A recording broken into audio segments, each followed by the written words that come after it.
What's up guys? Today I've got my hands on the Minix U8K-Ultra.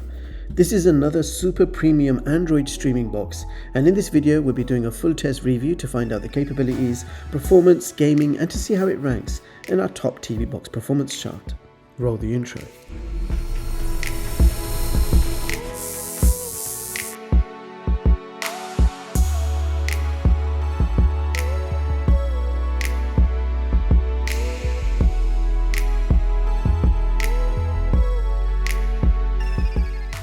So first of all, inside the box you will find a user manual. We have an HDMI cable, a power supply with a Type-C connector, and you do have an adapter for both Europe and the UK, which just slides into place.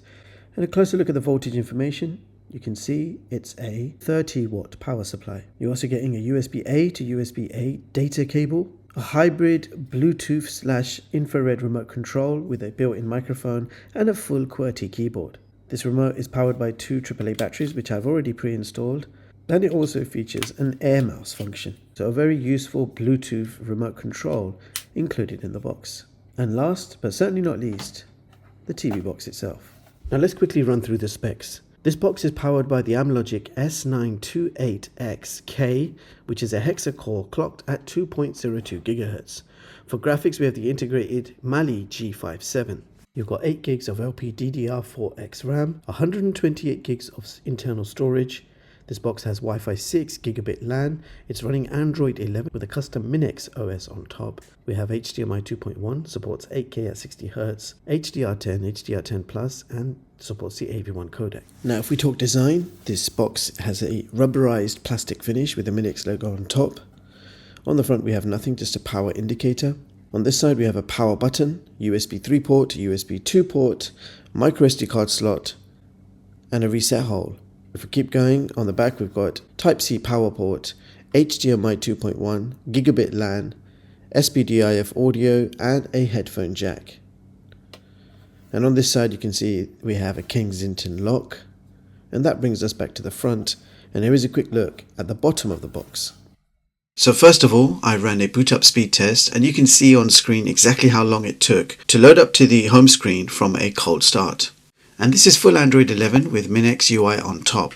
The interface is super simple with big, easy to navigate icons, and we have a sub menu on the side showing file manager. You got a shortcut to Play Store, app drawer for all your apps, and you've got an all task killer which will close background running apps. And right at the top corner you can see local date and time, and you can see at the top and the bottom we do have the shortcut menu. And I can confirm this box does have the bottom navigation bar, which you can show and hide by using the mouse cursor button on the remote control, and at the top you have your notification bar which you can pull down at any point. Now if we head over to the main system settings, go to device preferences, and check out the system storage info. Now we know this box has 128 gigs of internal storage, from which we have 113 gigs that are usable. 2.7 gigs are taken up by the pre-installed apps. We go back and head over to About. You can see that this is in fact running Android TV OS version 11, even though this is not actually supposed to be Android TV. So they're using a custom build here. Now let's go through some of the features.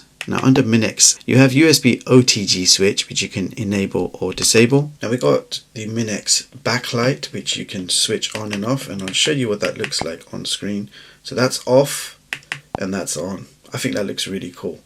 Processor mode, it's currently set to energy efficient by default, but you know we're going to switch that to maximum performance.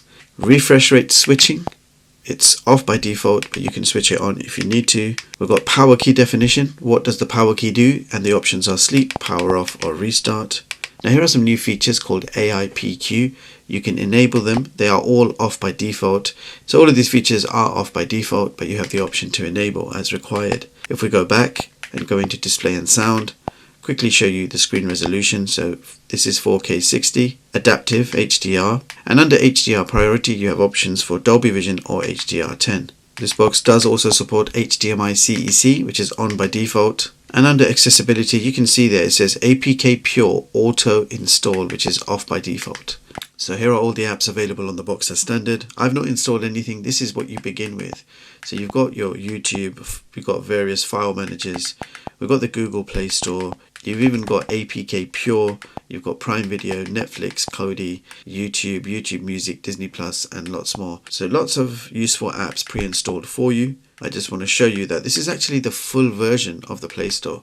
So even though under settings and about it shows Android TV OS version 11, you can see you haven't got the Android TV version of the Play Store. Instead, you've got the full version of the Play Store.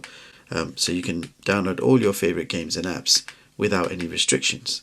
Alright, so time to test out the screen mirroring, and this box does come pre-installed with Air Screen, which is screen mirroring for iOS devices.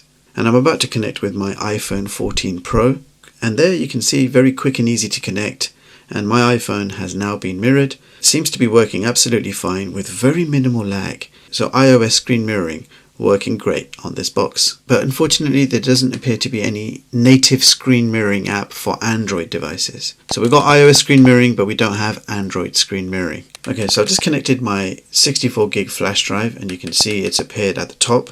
So the next thing we're going to do is play some 4K video samples from a USB drive, and we're going to do that with the default pre-installed movie player app. So starting off with a high bitrate 4K Jellyfish demo. First file 160 megabits per second. You can see it's playing back quite effortlessly, nice and smooth. So next we're testing 180 megabits per second high bitrate Jellyfish demo, and you can see that's also playing back quite nice. Now the real test, 400 megabits per second, and it started off a bit jittery, but it is playing back. Not as smooth as I would have liked, but yeah, it is still trying to play back. So this is what you can expect from high bitrate video files from USB. So thereafter I tested out some 4K 60 videos with various HDR formats, and they all played back beautifully, vibrant colors and great looking HDR. Now while we're here, I also tested out an AV1 clip, and you can see that is also playing back absolutely fine. 4K video playback from USB is actually pretty good, and all the different popular file formats work straight out of the box with the default media player. Now let's move on to the 4K YouTube test, and I'm pleased to say that YouTube does support 4K 60 with HDR.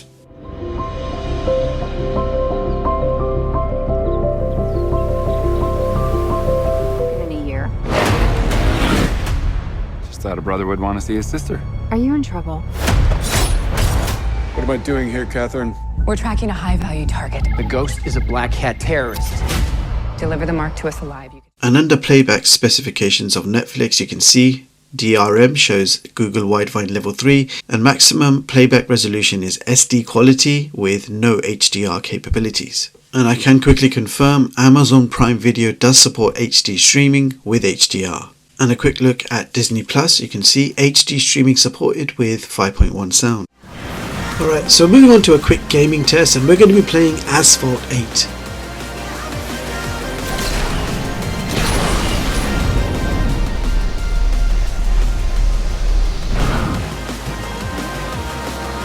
Now for you advanced users, DRM info shows Google Widevine level 1. And here is CPU-Z, where you can check out the clock speeds, and you can see this is running the Mali G57. And here are the results for the internal disk speeds. So this box achieves 595 read and 70 megabytes per second write speeds. So that brings us to our benchmarks, and you can see in the Antutu we have achieved 209K. So let's see how that compares with the others. So this is my top Android TV box performance chart of 2025, showing you the latest TV boxes and seeing how they compare with each other, and the ranking is based on Antutu benchmark scores, and based on that you can see that the Minix U8K-Ultra has taken position 8 on this chart with a benchmark score of 209K, and I've also given this box an overall rating of 90 out of 100. Now you can view the full versions of all my charts online at chicstech.com and read them at your leisure and completely free of charge. So there you have it guys, that was the Minix U8K Ultra, and here are my thoughts. Now this is a powerful performing Android streaming box. The design and performance is very good, Wi-Fi and Ethernet is super fast, 4K 60 with HDR from USB plays back very well, streaming is pretty good with no buffering issues, Disney and Prime Video both support HD streaming, and Android games play quite well on this along with emulation games, and Bluetooth remote is also very responsive. Now on to the caveats. There is no native Android screen mirroring included. Netflix is limited to SD quality, and overall it's quite a pricey box, especially considering you have lack of Widevine Level 1 certification and lack of Netflix HD or 4K. Other than that, as a 4K USB playback device, this is impressive. Streaming 4K content from the Internet TV packages is also very good. You've got tons of features to play around with and tweaks and customization options.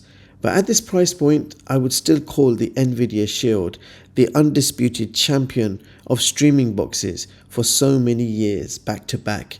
No one has been able to dethrone the Shield so far. Now, if you want to see more of my latest and greatest unbiased tech reviews, hit the like button, sub to the channel, and hit the bell icon. Thank you so much for watching, and I'll catch you all in the next one. Peace.